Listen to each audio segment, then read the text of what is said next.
the bustling city of Ibadan, nestled in the heart of Yoruba land, lived a woman named Adebisi. Adebisi had once been a picture of health and happiness, married to a loving husband and blessed with a comfortable life.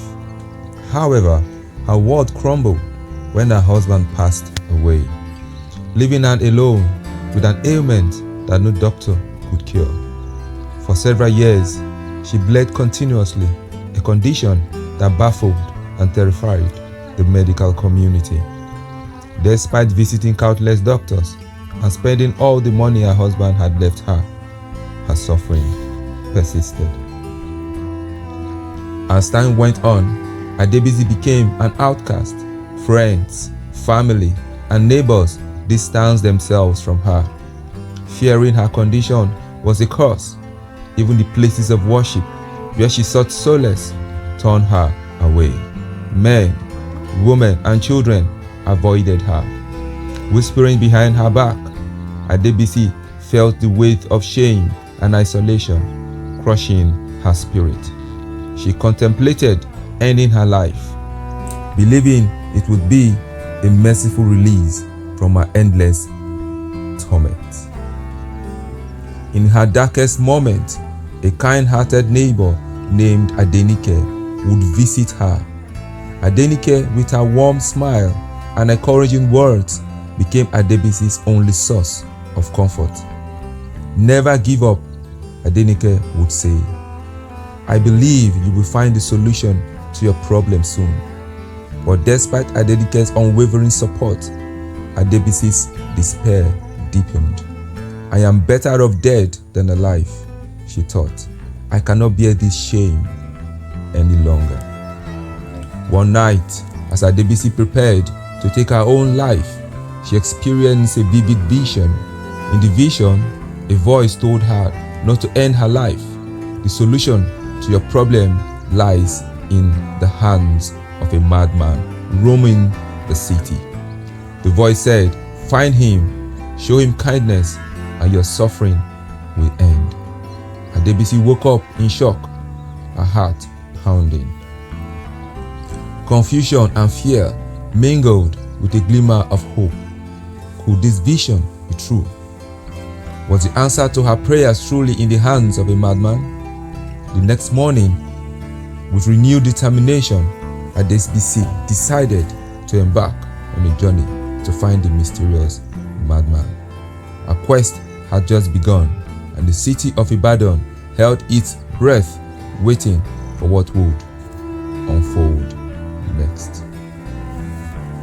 Adebisi woke up the next morning with a sense of purpose she had not felt in years. The vision from the previous night haunted her thoughts, pushing her to embark on the quest that seemed both impossible and absurd. A madman in the city held the key to her healing. It seemed ludicrous, yet it was the only hope she had left. She dressed in a simple attire, not wanting to draw attention to herself. As she stepped out of her small, dilapidated house, the morning sun cast a gentle light over Ibadan, revealing a city brimming with life and activity. The streets were already busy, with traders setting up their stalls, children playing, and people rushing to work. Adebisi took a deep breath and began her search. Her first stop was the bustling marketplace. She moved through the crowd, her eyes scanning for any sign of a madman. The market was a cacophony of sounds, vendors shouting their wares, customers haggling, and the occasionally clatter of goods being moved. Adebisi approached an elderly woman selling vegetables. "Good morning, ma," Adebisi greeted politely. "Have you seen any madman around here?" The old woman gave her a curious look. "Madman? There are many in this city, my dear. Some are harmless, others not so much. Why do you ask?"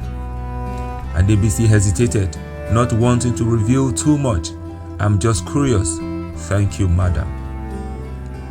As she walked away, she overheard a group of women gossiping nearby.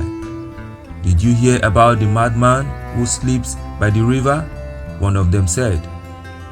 They say he's completely lost his mind, but he never bothers anyone. Adebisi's ears perked up. A madman by the river? It was as good a place to start as any. She made her way towards the river, her heart pounding with anticipation. The river was a serene place, often frequented by washerwomen and children playing in the water.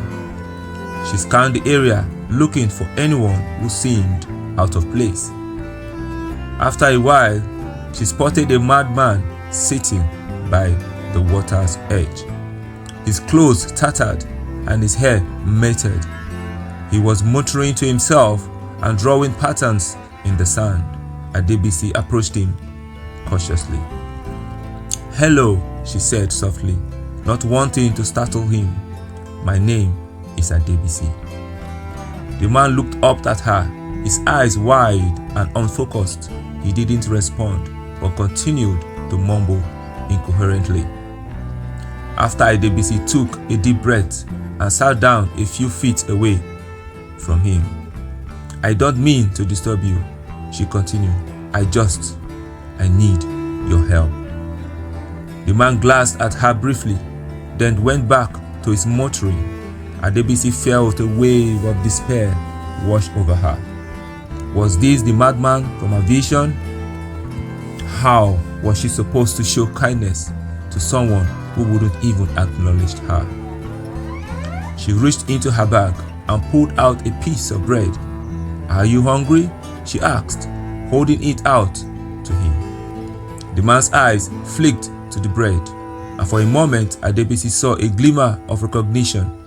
He snatched the bread from her hand and devoured it hungrily. Encouraged, Adebisi continued to visit the man by the river every day, bringing him food and sitting with him in silence. Slowly, he began to trust her. He still didn't speak much, but he no longer recoiled from her presence. One day, as she sat beside him, he finally spoke. "Why do you come here?" he asked, his voice rough and shaky. Adebisi's heart leaped. "I need your help," she replied. "I have been bleeding for years, and no one can heal me. I had a vision that told me a madman in this city could help me. I believe it's you." The man looked at her, his eyes filled with confusion and sorrow. "I am no healer," he said. "I cannot help you." Adebisi felt tears welling up in her eyes. "Please," she whispered, "you are my only hope." The man sighed and looked away. "There is another," he said after a long pause. "An old man who lived in the forest. They say he has powers. Maybe he can help you." Adebisi's heart sank. Another wild goose chase? But she couldn't give up now. "Where can I find him?" she asked. The man gave her vague directions, and Adebisi thanked him before leaving the riverbank. The forest he mentioned was on the outskirts of the city, a place she had rarely ventured. She set off immediately, determined to find the old man.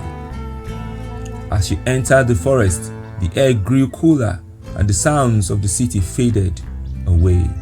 Tall trees towered above her, their leaves forming a dense canopy that blocked out the sunlight. Adebisi followed the narrow path, her senses alert to any sign of danger. She walked for what felt like hours, her mind racing with thoughts of the old man and whether he could truly help her. Finally, she came upon a small clearing. In the center stood a modest hut, smoke curling from its chimney. Adebisi approached cautiously, her heart pounding with a mix of hope and fear. She knocked on the door, and after a moment, it creaked open to reveal an elderly man with a long, white beard and piercing eyes. "Who are you?" he asked, his voice strong despite his age. "My name is Adebisi," she replied. "I was told you might be able to help me. I have been bleeding for years and no one can cure me." The old man studied her for a moment, then stepped aside to let her in. "Come inside," he said. "Let's see what we can do." The inside of the hut was simple but cozy, with shelves lined with jars of herbs and various trinkets. The old man motioned for Adebisi to sit by the fire. "Tell me everything," he said.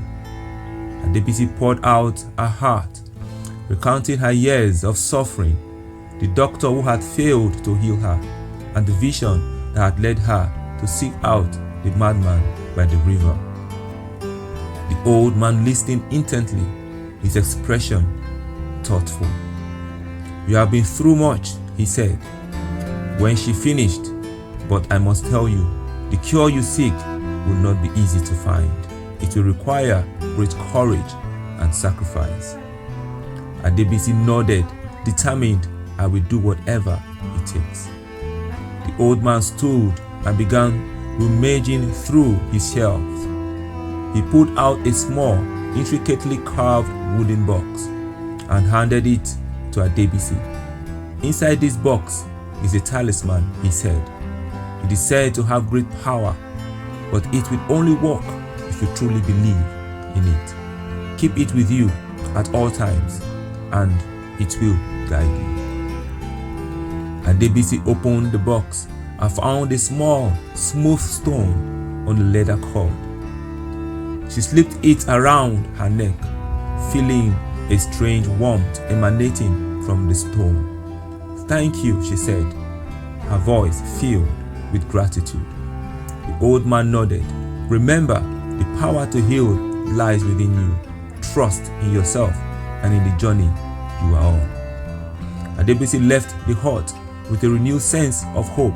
She made her way back through the forest, clutching the talisman to her chest. The sun was setting by the time she returned to the city, casting a golden glow over the rooftops. Adebisi felt a surge of determination. She would not give up. She would find the madman and show him kindness, just as her vision had instructed. Days turned into weeks as Adebisi continued her search. She roamed the streets of Ibadan, asking anyone who would listen if they had seen the madman. She visited markets, parks, and even the outskirts of the city, always keeping an eye out of any sign of him. Her quest became the talk of the town, with people whispering about the strange woman searching for a madman.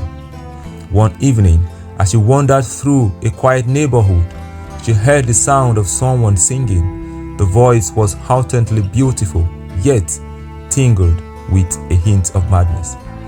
Adebisi followed the sound and found a man sitting on the doorsteps, singing to himself. His clothes were ragged and his hair was unkempt, but there was something about him that caught her attention. "Excuse me," she said softly, approaching him. Are you the madman I am looking for?" The man stopped singing and looked up at her with a puzzled expression. "Madman? That's what they call me, I suppose. But I have a name, you know." Adebisi felt a glimmer of hope. "What is your name?" "Olumide," he replied. "And who are you to be searching for a madman?" "My name is Adebisi," she said. "I have been bleeding for years and no one can cure me. I had a vision that told me a madman in this city could help me. I believe it's you." Olumide studied her for a moment, his eyes filled with curiosity. "A vision, you say? Interesting. And you think I can help you?" Adebisi nodded, her heart pounding. Please, you are my only hope. Olumide sighed and stood up. Very well, Adebisi. Let's see what we can do. He led her to a small abandoned house nearby. The inside was dark and musty with only a few pieces of old furniture. Olumide lit a candle and motioned for Adebisi to sit. Tell me about this vision, he said. Adebisi recounted the details of her vision.